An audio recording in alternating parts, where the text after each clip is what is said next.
When it comes to Stalker modding, Anomaly has been getting a lot of attention in the past few years, and for good reasons. The mod is very well made and offers a free and enjoyable experience. Yet I do think that there are a few issues, not really with the mod itself, but rather with the situation surrounding it. In this video, I will attempt to explain these problems so that everyone can understand why some fans are upset with Anomaly. A few important points before we start.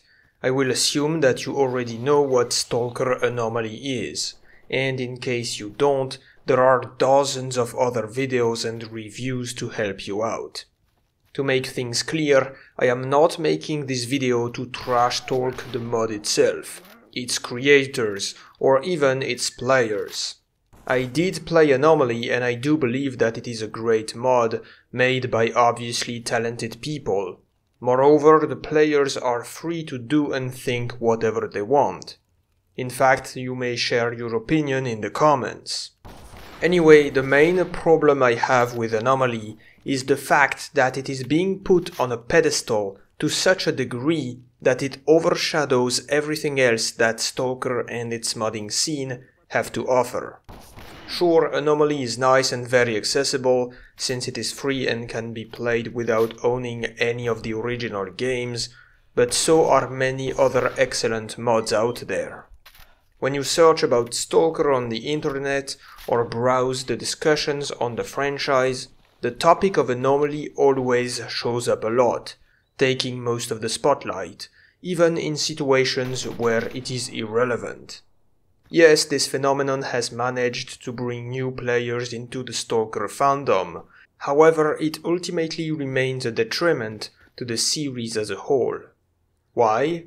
Because it has deformed, and I dare say, mutated the expectations and points of views on what Stalker is and what it should be. Nowadays I see many people who, when thinking of Stalker, will instantly and by default refer to Anomaly, as if the mod was the basis of the franchise, when in fact it could not be further from the truth. This can be easily understood by taking a look back at the modding history which led us to today. Anomaly did not simply appear one day out of nowhere. No, it was built over time, over the years, as mods kept on improving and expanding on the basis of their predecessors. Here's a quick and simplified rundown of what happened. The spark that ignited this branch of modding first came with Call of Chernobyl in 2015, one of the most revolutionary modifications based on Call of Pripyat's engine. It was Call of Chernobyl which introduced the system of free play still being used in Anomaly to this day. Then in 2017 arrived Call of Misery, a modified version of Call of Chernobyl made to include the main survival elements of the popular Misery mod. A further evolution of this concept was the mod known as Last Day, that kept on upgrading the idea of quote-unquote realistic and hardcore gameplay. And then in 2018 we got Anomaly, the final evolution of that modding branch, although it is still being tinkered with and upgraded with mod packs such as EFP or Gamma. As you can see, we've come very far from the original Stalker games, and as of today, Anomaly is among the most detached mods compared to the legendary retail Shadow of Chernobyl. While it is true that years of constant modding evolution have perfected the experience provided by a mod like Anomaly, it does not mean that this experience is the intended way to play Stalker, especially when it is so drastically different from the original trilogy. Keep in mind that Anomaly was made for veterans of the franchise who already played the games, and not for brand new players. At this point, being introduced to the Stalker franchise through Anomaly is like starting to watch a series from the last episode of the latest season. You may enjoy the finale, but it has little chance to make sense, and will always feel incomplete without the groundwork provided by the previous episodes. So we get it, a newcomer to the series should start by playing the retail games first. However, that's not all. Besides Anomaly, the other hot topic is the development of the new and long-awaited official game, S.T.A.L.K.E.R 2 Heart of Chernobyl. It is hard to say how the huge modding history of S.T.A.L.K.E.R will affect the creation of the game, but what I can say for sure is that it has already affected the expectations of the players. I've seen people demand that GSC, the studio behind the franchise, bluntly copy the features of Anomaly and its most popular add-ons just because they believe S.T.A.L.K.E.R 2 should be similar to their beloved mod. In my mind, they are gravely mistaken for one simple reason. The point of a new official game is not to make something we already have, but slightly better. On the contrary, S.T.A.L.K.E.R 2 should be something new, something special. A game that will blow our minds, just like Shadow of Chernobyl did when it first released. There is huge pressure on GSC's shoulders to not mess this up, and the overrepresentation of anomalies in S.T.A.L.K.E.R's ecosystem is not helping them. The fans have waited the new game for more than a decade, during which they have been able to experience dozens of great mods, and through them many different takes on the gameplay, story, and general depiction of the zone. Thus, the community is not unanimous in what it wishes for in S.T.A.L.K.E.R 2. For example, some would like to see a more realistic and hardcore survivalist kind of game, while others would prefer a more casual approach similar to the originals.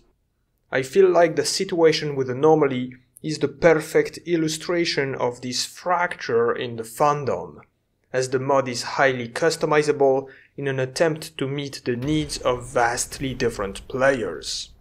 Ultimately, I think GSC cannot make everyone happy with S.T.A.L.K.E.R 2, and they have to make some difficult choices. I believe that sometimes it is important to remind ourselves what Anomaly truly is. A fan-made S.T.A.L.K.E.R themed free-play modification. It is in no way meant to replace the lack of a new official game, especially when it comes to the lore and the story. Indeed, Anomaly is one of the few mods that actually takes place after the events of the 3 original games, meaning that its storyline is a continuation of the events that happened in the official trilogy. Since we have been waiting for this continuation for many years now, some players quickly gave into the idea that Anomaly's story could replace what GSC failed to provide to the players, with some even claiming that Anomaly is a canonical S.T.A.L.K.E.R experience in their eyes. While I could not disagree more, I do understand how the void left by GSC needed to be filled with whatever came up from the modders, in the hearts of many fans. However, the story in Anomaly is not exactly the main appeal of the mod, because gameplay is the real deal here. In fact, the story mode is optional, and can only be played with some of the factions. As for the story itself, it remains quite basic and feels a lot similar to Shadow of Chernobyl. Search for Strelok and the secrets of the zone, raid the underground X labs, and in the end, go to the nuclear power plant to seek out the truth.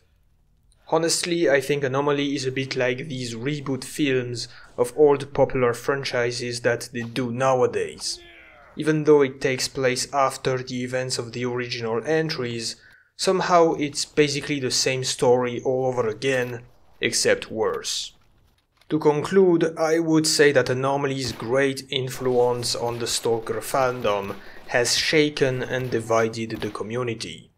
Of course, the popularity of mods is a trend thing, and in time we can expect Anomaly to be replaced by new and even bigger modifications. But in the meantime, keep in mind that playing Anomaly is likely to change the way you perceive S.T.A.L.K.E.R. Is it for better or for worse? I'll let you tell me in the comments below. I hope this video helped you understand how some of us feel towards Anomaly. Thank you for watching, S.T.A.L.K.E.R, and goodbye.